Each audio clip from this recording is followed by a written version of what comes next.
다시 할까요? 안녕하세요. 네. 자, 지금부터 이순환 경제학을 시작하겠습니다. 자, 혹시 강의 계획서 갖고 있으면 보시고, 없으면 그냥 뭐 들으면 됩니다. 자, 이순환 컨셉이죠? 일단 기출문제를 분석해야 돼요. 기출. 자, 그 다음에 심화 문제죠. 일단 내 강의는 이론 심화가 거의 없어요. 이론 심화는 이순환 때 다 끝났어요. 가장 중요한 이론 예비순환 때, 그 다음에 심화 이론은 이순환 때 끝났기 때문에 이순환 때는 죽으라고 문제만 푸는 거죠. 삼수환도 마찬가지예요. 최대한 문제를 많이 풀려고 합니다. 근데 우리가 그 기출 문제를 이순환 실강 때 풀면 스텝 2 문제를 거의 못 풀어요. 그래서 그 강의 계획서 써놨듯이 올해가 아마 처음인 것 같은데 기출 문제 분석은 동영상으로 대체하겠다 하는 거죠. 예전에 20년도에 촬영한 이순환 강의. 그때는 기출 문제만 풀었거든요. 이순환 때 기출 문제만 풀었어요. 그래서 그 강의를 일단 참조하시고 혹시라도 1차가 강하고 경제학의 문제를 좀 많이 풀어봐야겠다 하신 분들은 그 동영상 보시면 진도별 기출 강의다 이렇게 있어요. 진도별 기출 강의, 기출 해설 강의. 그 강의를 참조하시고 일단 이순환 실강 때는 최대한 스텝 2 문제를 풀려고 합니다. 자, 근데 그 진도별 기출 동영상 강의는 딱 19년도 기출밖에 없어요. 그 이후에 기출이 없기 때문에 그 이후의 기출은 이번에 이순환 실강 때 풀려고 합니다. 난이도는 이제 중급이죠. 쉬운 문제는 우리가 이순환 때 했고, 그 다음에 상급, 정말 어려운 문제, 누구나 틀린 문제는 풀어봤자 의미가 없는 거죠. 어차피 지금 강의 때 풀어봤자 여러분들이 내년에 2차 시험장에서 풀 수 없는 그런 문제이기 때문에 그런 문제는 분석할 가치가 없어요. 그래서 이제 최대한 중급. 자, 우리가 중급이다라는 것은 여러분들이 가능성, 풀 수 있다는 게 아니고 당위성, 풀면 좋겠다라는 문제예요. 그죠? 실전에서 풀면 좋겠다. 근데 대부분은 이제 풀지 못할 수 있겠죠. 그 정도 난이도죠. 자, 우리가 요거를 어떻게 하면 조금 더 많이 풀 수 있을까 하는 관점에서 이제 중급 문제를 이제 분석하는 거죠. 그죠? 자, 그 다음에 자, 답안지 연습이죠. 우리 이순환 때는 이제 2일 간격으로 답안지를 씁니다. 이번 주 수요일이죠. 수요일부터 금요일, 월요일 해서 월수금 쭉 갈 겁니다. 월수금. 일단 스타트는 수요일부터 할 거다 하는 거죠. 그래서 우리가 시험이 없는 날은 오늘처럼 1시 30분 시작할 것이고 시험 있는 날은 여러분들 1시에 와서 시험 보시고 시험 끝나면 10분 쉬었다가 강의를 시작하겠습니다.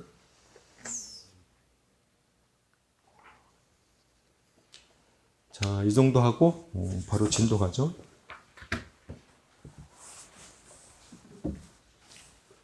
자, 그 다음에 우리가 이제 며칠 전에 그 국정기 이순을 했었는데 지금도 그 이론 강의, 국정기 이론을 듣지 않으신 분들은 이론을 꼭 들어야 돼요. 그죠? 이번 이순환 때도 제가 그 특강, 5일째 특강 일단 무료로 일단 드리고 있으니 이거 참조하시고 이론 꼭 봐야 됩니다. 이론. 문제는 안 풀어도 이론은 알아야 된다 하는 거죠. 대신 이순환 때는 국정기대 하지 않아요. 국정지학은 이순환 때 이미 했기 때문에 국정기 이순환 때 이미 했기 때문에 경제 이순환 때는 국정기대 문제를 따로 풀지는 않겠다 하는 거죠. 자, 먼저 자, 우리가 이제 미시 경제학인데 미시. 자, 미시를 그림을 한번 보죠. 자, 경제학이 하고자 하는 내용, 가장 중요한 내용은 정부가 시장의 문제를 찾아서 이걸 어떻게 해결할 것이냐 하는 것을 보여준 학문이라 했어요. 그러니까 문제를 딱 풀고 정답 구하고 그 다음에 이제 경작이 뭘 하려고 하는지 하는 것을 추가로 의 아니면 제일 마지막 끝에 정제 시한점 이런 데서 드문드문 보여줘야 돼. 그래야 조금 더 점수가 올라간다. 그죠? 정답만 구하는 게 전부가 아니다. 이제 어려운 문제는 뭐 정답 구하는 것도 정말 이제 성공한 거지만 조금 쉬운 문제 얘기하는 거죠. 조금 쉬운 문제들은 정답 빨리 구하고 그다음 그 문제가 차지한 의미, 이론적 의미 또는 정책적 의미 이런 것들을 의 또는 마지막 끝에 정책 시점 이런데 조금씩 보여주는 게 조금 더 점수가 올라간다는 거죠. 그래서 정말 어려운 문제 일단 포기하고 쉬운 문제를 조금 더 우리가 정성스럽게 더 많이 썼을 때 점수가 더 높아질 수 있어요. 반대도 있을 수 있겠죠. 쉬운 문제는 그냥 쉬우니까 대충 풀고 대충 쓰고 그 다음 어려운 문제 조금 더 시간 투자해서 우리가 점수를 조금 더 올릴 수도 있는데 여기는 운이에요. 내가 실전에서 시간을 어떤 문제에 조금 더 투자할 것이냐에 따라서 점수가 왔다 갔다 하거든요. 이거 보고 우리가 운이라 그래요. 운, 시험은 운이 있어요. 일단 우리가 이제 시장 분석하는 건데 시장 어떻게 분석한다? 균형을 잡고 그 다음 평가하고 그 다음에 정책하는 거다. 그죠? 이 큰 흐름을 꼭 기억하라 했어요. 근데 미시는 균형 잡기 전에 뭐가 있다? 균형 잡기 전에 선택이 있다. 선택. 그죠? 특히 우리 5급은 선택의 논리가 매우 중요하다 했어요. 그 선택을 가지고 응용하는 거다. 응용. 그러니까 정부가 개입을 했을 때 어떤 효과가 있느냐 하는 것도 선택을 응용하는 거죠. 그죠? 정부가 딱 개입하면 시장 개인들이 선택을 바꾼단 말이에요. 그 선택이 어떻게 바뀌는지를 보여주고 그 다음에 다시 최종 균형 잡고 그 나서 정부 정책이 잘 됐는지 평가하고 됐습니까? 이 흐름이 딱 머릿속에 들어와야 돼요. 선택, 균형, 평가, 정책.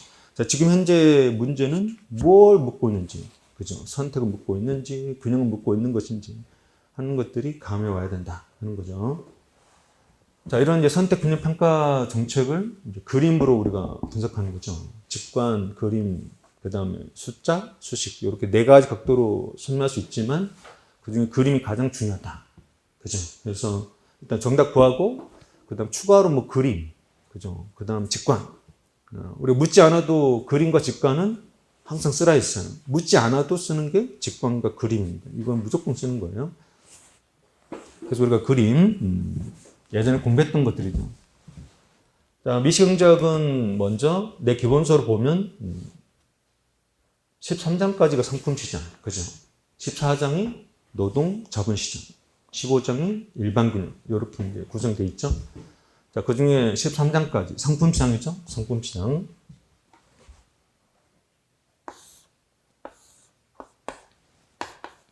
자, 우리가 경제 예비순환 첫날 공부하죠. 그죠?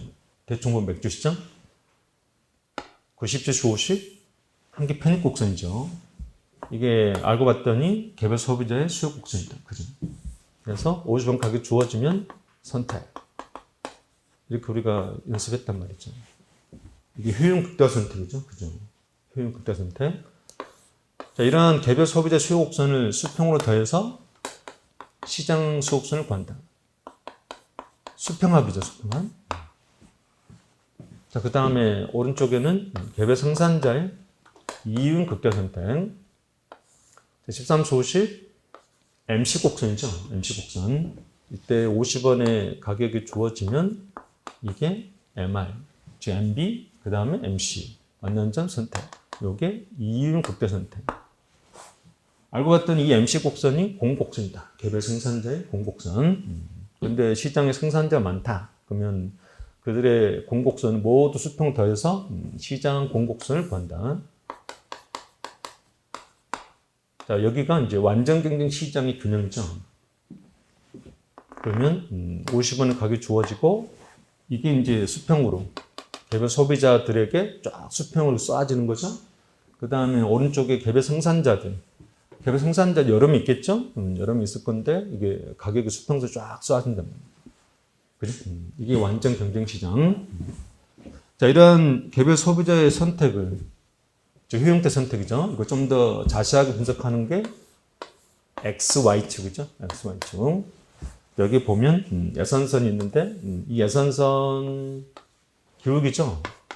그 중에 분자 PX가 50을 주어진다는 거죠. 50으로. 그죠? 그러고 나서 무차급선과 접한점 선택. 이때 X 값이 3개다 하는 거죠. 여기 3개와 여기 3개는 반드시 똑같아야 돼. 자, 그 다음에 이제 생산자도 마찬가지죠. 이용자 생산량 3개를 결정하고, 그 다음에 요 3개를 생산하려면 노동자업은 얼만큼 투입해야 되나. 이거 선택해야 돼. 선택. 그때 나오는 것이 이 3개, 그죠. 동일한 3개를 생산할 수 있는 L과 K 조합. 그러니까 등량 곡선이죠. 이게 주어진단 말이에요. 이 3이 그대로 요리 간다 했어요. 자, 이거를 최소 비용으로 생산해야 되고, 그러려면은 등비용선과 만난 점 선택. 그때 노동 투입량 5명. 그 다음에 자본 투입량, 뭐, 예를 들면 10대. 그래서 요게 노동 수요다, 자본 수요다. 요렇게 얘기했어요. 자, 지금 이제 각각의 숫자가 어떻게 연결되는지. 즉, 그림이 중요한데 각각의 그림들이 서로 연결돼 있다는 거. 그러니까, 예를 들면 요거와 요거는 똑같은 거잖아. 그럼 우리가 요거 만약에 문제 나오면 그럼 이거 가지고 그림 그려주고 그 다음 추가로 요것도 그려주라고 제가 눈이 얘기했죠. 그죠? PQ 평면 문제가 나오면 일단 요거로 분석하고 그 다음 추가로 요것도 하나 그려주고 그죠? 요런 습관 들여야 점수가 5점씩 플러스가 된다. 그죠? 남들이 안 그리는데 내가 이렇게 하나 더 그려주면 그럼 점수가 이렇게 5점씩 올라간다. 점수는 아주 간단해. 그냥 점수가 되는 것들 그냥 써주면 점수가 퍽퍽퍽 올라가. 내가 실력이 있어서 올라가는 게 아니라고 내가 눈이 얘기했어. 그죠? 점수가 내가 95점 받다 해가지고 내가 실력이 높나? 착각하지 마란 말. 제발. 착각하지 마. 그죠? 한번 95점 나왔다고 내가 실력이 됐나 하면서 그냥 그다음부터 그냥 문제를 빡 넓혀가지고 나 이제 실력 됐으니까 이제 많이 풀어야 되는 거 아니야? 하면서 막 넓혀서 풀어. 그 다음에 때 점수가 몇 점 나온다고? 그 다음에 때 점수가 42점. 그죠? 점수 한번 나왔다 해가지고 실력이 뭐 됐어? 그죠? 점수는 너를 띄는 거야, 너를. 오케이? 너를 띄는 거야. 착각하지 마, 좀 제발. 여러분들 마음대로 생각하지 말란 말이죠. 자, 이 말은 무슨 뜻이죠? 거꾸로죠, 그지? 거꾸로. 내가 실력이 낮아도 잘하면 점수가 그지? 거의 90점 입학할 수도 있다. 그런 뜻이. 맞죠? 자, 일단 내 기본서로 보면 여기 이제 1장이죠, 그죠? 1장. 그 다음에 2장 가서 요거 보고, 그죠? 2장. 2장 가면은 이제 수요곡선 보고, 공곡선 보고, 균형 잡고, 그 다음에 평가하고, 효용공평. 그 다음에 이제 정부의 개입이 들어가죠? 정부 개입. 수요곡선 이동시키는 거, 공곡선 이동시키는 거. 이제 구체적으로 보면 이제 조세, 보조금, 그 다음에 가격 상한제, 한제, 뭐 이런 정책들을 공개했어요. 그죠?